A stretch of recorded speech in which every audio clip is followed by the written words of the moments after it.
पश्चिमी यूपी में मतदान से पहले सभी बड़े नेता यहां डेरा डाले हुए हैं। यूपी में बीजेपी की कमान अमित शाह और सीएम योगी आदित्यनाथ के हाथों में दिख रही है। इसी कड़ी में गुरुवार को अमित शाह बुलंदशहर में थे। यहां उन्होंने अनूप शहर विधानसभा क्षेत्र के जहांगीराबाद में जनसभा को संबोधित किया। अमित शाह ने कहा कि पीएम मोदी के नेतृत्व में एक बार फिर योगी आदित्यनाथ सीएम बनने वाले हैं। आज यूपी में किसी की भी हिम्मत नहीं है कि वह बहन बेटियों को छेड़ सके। समाजवादी पार्टी ने माफियाओं को सिर पर बैठा रखा था।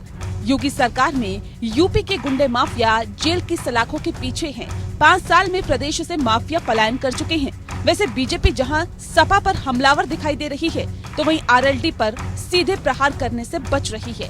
इसकी एक बानगी अमित शाह के भाषण में भी देखने को मिली। अखिलेश यादव पर हमलावर होते हुए शाह ने कहा कि जयंत बाबू किसके मुगालते में हो, जो अपने पिताजी और चाचा जी की नहीं सुनता है वह आपकी क्या सुनेगा। शाह ने कहा कि अगर प्रदेश में सपा की सरकार बनती है तो तीसरे दिन ही जयंत बाबू अलग हो जाएंगे। जयंत चौधरी जी के मन में है कि सरकार बनेगी तो अखिलेश बाबू उनकी सुनेंगे। अरे जयंत बाबू किस मुगालते में हो जो अपने पिताजी और चाचा जी की नहीं सुनता, वो आपकी क्या सुनेगा। बननी नहीं है सरकार, मगर सपा की सरकार बन गई तो तीसरे दिन जयंत बाबू चले जाएंगे और आजम खान जेल से निकलकर वहां बैठ जाएंगे। उधर खराब मौसम के बीच भी रक्षा मंत्री राजनाथ सिंह अमरोहा में पार्टी के लिए वोट मांगने पहुंचे।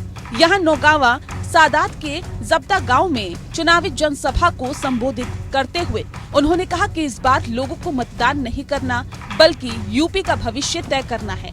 उन्होंने कहा कि सपा, बीएसपी और कांग्रेस में भ्रष्टाचार रहा, उनके मंत्री जेल तक गए, लेकिन अगर बीजेपी पर कोई भ्रष्टाचार साबित कर देगा तो वो राजनीति छोड़ दे।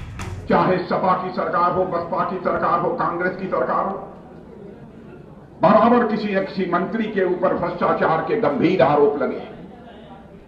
यहां तक कि इनके मंत्रियों को जेल की हवा खानी पड़ी है।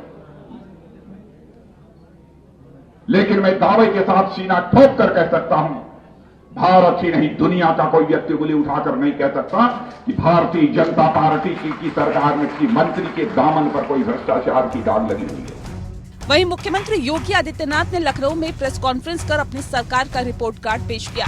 सीएम योगी आदित्यनाथ ने कहा कि 5 साल में बीजेपी सरकार ने यूपी में संकल्पों के मुताबिक काम किया है। सीएम योगी ने कहा कि पूरा देश और दुनिया कोरोना महामारी की मार झेल रही है। पिछले 2 साल से कोरोना का पूरी तरह दुनिया पर साया है, लेकिन उत्तर प्रदेश ने कोरोना का डटकर सामना किया। सीएम योगी आदित्यनाथ ने कहा कि 5 साल में कोई दंगा नहीं हुआ, कोई आतंकी घटना नहीं घटी।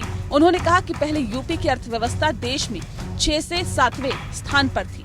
70 साल में जो काम नहीं हुआ वह मात्र 5 साल में ही उत्तर प्रदेश की अर्थव्यवस्था को नंबर 2 पर लाने में कामयाब हुए।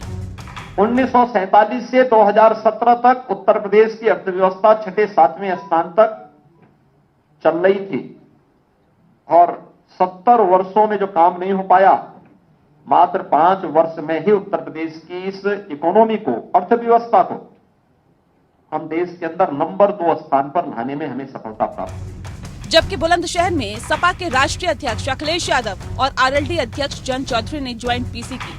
प्रेस कॉन्फ्रेंस के दौरान जयंत ने कहा कि सीएम योगी हमें जितनी धमकी देंगे हम उतने ही मजबूत होंगे।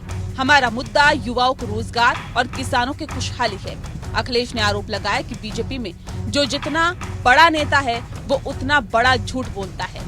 जो नफरत फैलाए, जो खाई पैदा करे, वो देशभक्त कैसे हो सकता है।